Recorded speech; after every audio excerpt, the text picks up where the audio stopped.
We talked about this down through the years and using this platform, if I can get John Facenda or at least help get John Facenda into the Pro Football Hall of Fame. I've been very fortunate that been able to have people listen to us and the Pro Football Hall of Fame. I don't know if the voters or the people realize that John Facenda, the voice of the NFL, wasn't in the Hall of Fame and wrote a letter to the Hall of Fame, David Baker, and David said, you're right, he should be in the Pro Football Hall of Fame. Felt that way about Brent Musburger for a long time and actually contacted the Pro Football Hall of Fame. I said, what do I need to do? They said, put it in writing. I said, all right. So it was great. Great day yesterday, Brent. Congratulations on going into the Pro Football Hall of Fame. It's the Pete Rozelle Radio and TV Award. I don't take any credit other than reminding people that you weren't in the Pro Football Hall of Fame. You did all the work. I just wanted people to remember all the great work you did. So congratulations. Dan, thank you so much. I know that a couple years ago we had a conversation out at the Super Bowl in Las Vegas. I think we were on the rooftop of the Fontainebleau Hotel, and you mentioned it, and it wasn't even on my mind, but you actually put it forward, and then later, I'm told, as I was leaving, you had Jim Nantz up, and Jim Nantz also echoed what you had said. So I want to thank both of you. It was such an honor yesterday, and you would have got a kick out of. I was honestly just brushing my teeth, and my phone rang, and I looked down, and it said NFL Hall of Fame, and I said, "Well, I wonder what that." So I said, "Hello, Brent, Coach Vermeil." And I'm saying, "Yeah, Coach." I said, "This is not your cell phone. This is a different phone." He said, "Congratulations, you're the winner of the Pete Rozelle Award." And it was, mind blowing.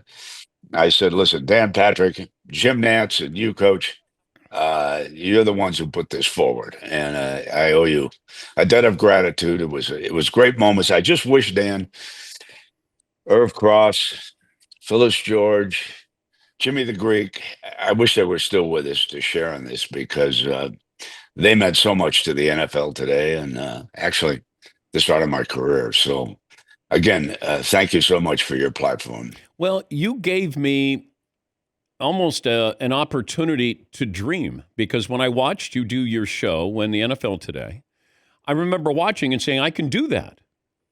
I'm not a play-by-play guy. I can do that. I don't know how to do that.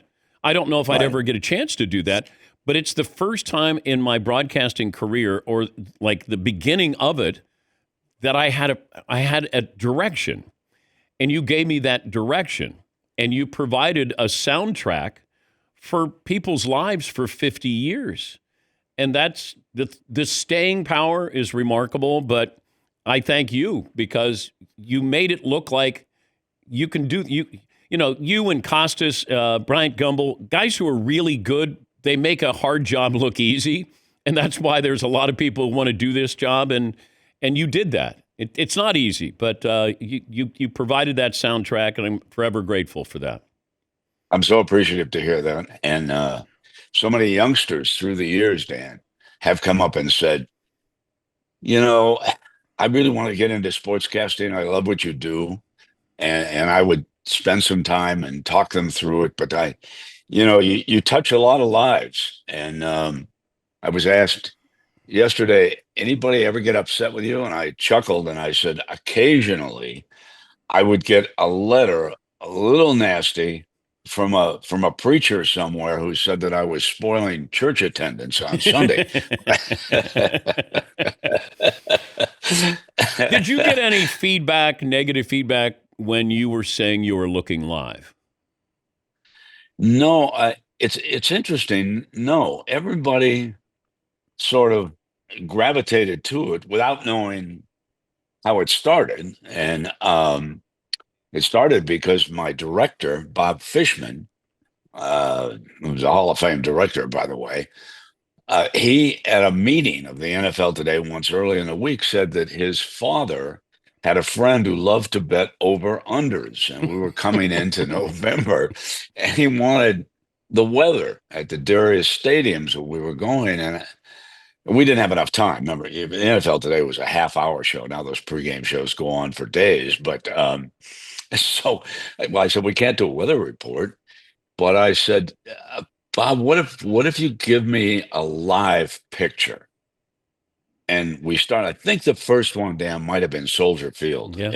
Yeah. in Chicago, because I know it was in November, and so we used "You Are Looking Live," and it was kind of a drizzly, gloomy day at the lakefront in Chicago, and so the next week at the meeting, uh, Bob said, "Hey, my father's friend really loved that. He thought that was great." And so uh, we went from there to two, three different stadiums that we could flash around the country. And so it became the trademark. And honestly, the only thing I ever insisted, and Bob followed, I said, it has to be live. I said, we can't tape stadium pictures and make this up. If I say you are looking live, let's do it. So it went from there. And, but no, I never received, I don't remember Pete Rozelle, who was a good friend of the shows. He would come by, um, 2 or 3 times a year when he wasn't on the road watching games. But I don't remember Pete ever asking me specifically about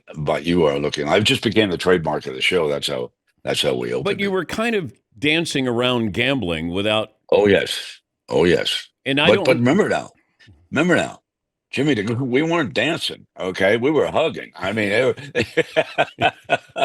I mean, when Bob Wessler called me before year two of the NFL today, and he said, Brent, do you know a gambler by the name of Jimmy the Greek? And I did, because when I was covering baseball, I would stop off in Las Vegas, and I had met the Greek. I knew him.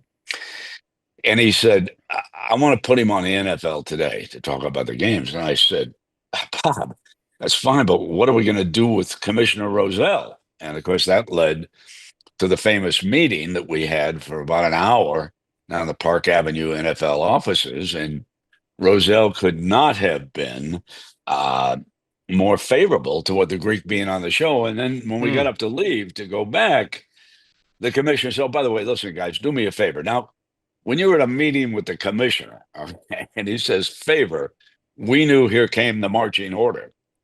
And he said, please don't use -3, +7, -10 on the segment. Yes, sir. Yes, sir. You got it. Never even thought about it. Walk out and say, how we can talk about games if we can't use the point spreads? Okay. So that led to the famous checkboard with the Greek, and people would figure out if the checks were all on one team side, he meant cover the spread. So we went from there. And the only time I got in trouble after the NFC, we were doing the NFC on CBS then, was after the NFC championship game. The Greek would always slip me a piece of paper with the spread on the Super Bowl. And I would always give it. And I'd always get the phone call on Monday. Don't you ever do that again? Oh, gee, I'm sorry. I forgot. And they did. Until the So, next year when you forgot yeah, again. exactly. Yeah. I always knew. And honestly, if you go back to the founding of the National Football League, I mean, there were people involved with Cam. Art Rooney. He gets his stake in the Pittsburgh Steelers by winning at the horse track, and even Pete Rozelle.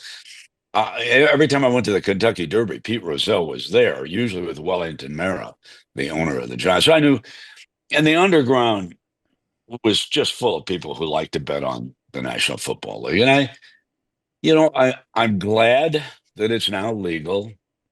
And obviously, you have to be careful, because a gambling addiction is like an alcohol addiction. You got to be careful. You got to watch people. And I try to tell youngsters all the time, you're not going to beat it. I said, you may think you are, but you're not.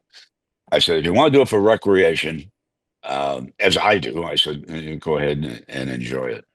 If I would have told you 1975, hey, Brent, you're going to be a Hall of Famer and gambling is going to be embraced by all sports, what would you have thought?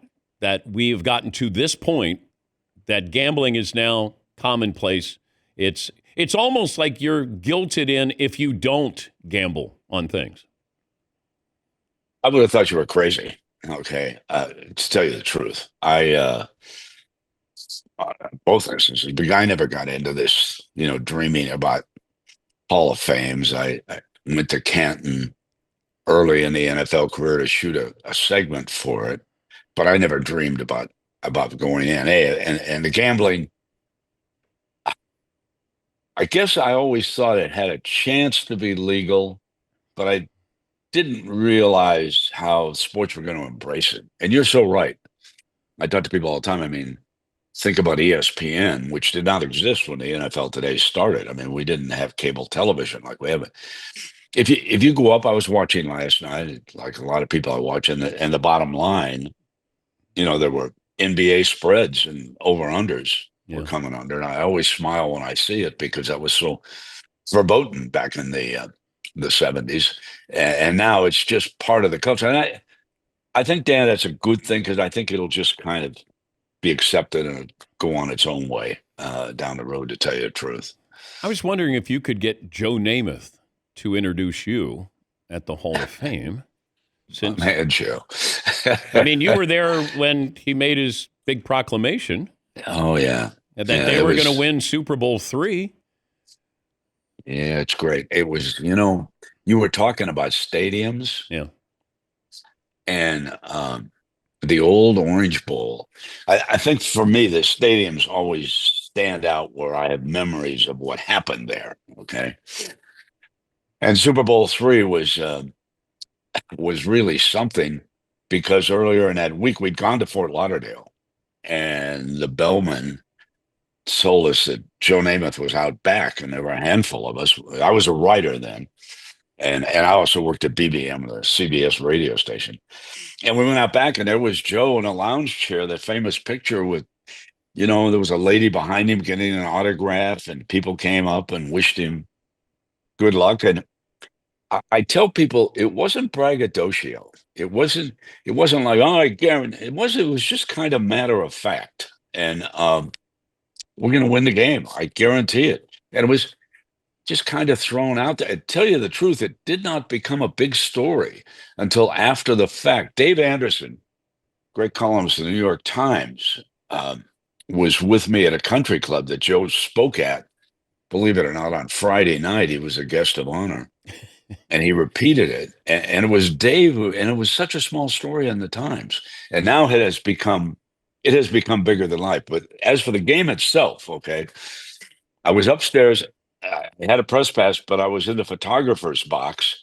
But guess who was next to me? Howard Cosell, giving me the play-by-play of the. I was the one-man audience for Howard Cosell at Super Bowl III, and of course, he hated the NFC because the NFC would not allow it, and he loved the AFL. That was his dream. So he was so proud of Joe Willie Namath. I'll tell you, he called me Mush. I was thinking, Mush, I'll tell you, he's the best. So, but that's one of the iconic moments in NFL history. Like when you think about it, what it became. Then you had guys who started to guarantee things. Then it became almost like commonplace where somebody was like, hey, we're going to win. Do you guarantee it? Yeah, I guarantee it. It was in the footsteps of Joe Willie. Absolutely. Absolutely. And I tell you, Dan, that game to me meant more to the merger than anything. Now, Al Davis meant a lot to the merger because he started signing quarterbacks who were in the NFL. And when the George Hallases of the world saw what it was going to cost them, they also made a move toward merging. But once Joe Namath, remember now, the Greek and Las Vegas made the Baltimore Colts an 18-point favorite. 18-point favorite in that game. Let that sink in right now with everybody. Who did you have? I did not bet the game. I always thought the Colts were going to win. Listen, I was a Bears guy. Okay. I covered them and knew the Hallases. I kind of looked down a little bit at the AFL. I was kind of one of the establishment reporters back in the day. And so I really thought the Colts were going to win. I don't think I would have given 18 points, but as it turns out, the bet of the year would have been on Joe Willie Namath and the Jets, my friend. Congratulations again. And Thank you, Dan. good luck with And thank you. VSiN, the sports betting network that you co-founded there. But long time coming. Glad to play any role in this. But once again, thank you for being a friend. Oh, by the way, the Gators did well in your pool. Yes, they did. You won the contest. You won the bracket contest. Is that more important than going into the Pro Football Hall of Fame? For me, it's whatever's next. Thank you, Brent. Thank you so much, Dan. Thanks for all your help, buddy. Thank you, buddy. That's Brent Musburger and co-founder of VSiN, the sports betting network. That's great. That's great. I love hearing the stories. Even if I've heard the stories, I still love hearing the stories because I hear his voice telling me the stories.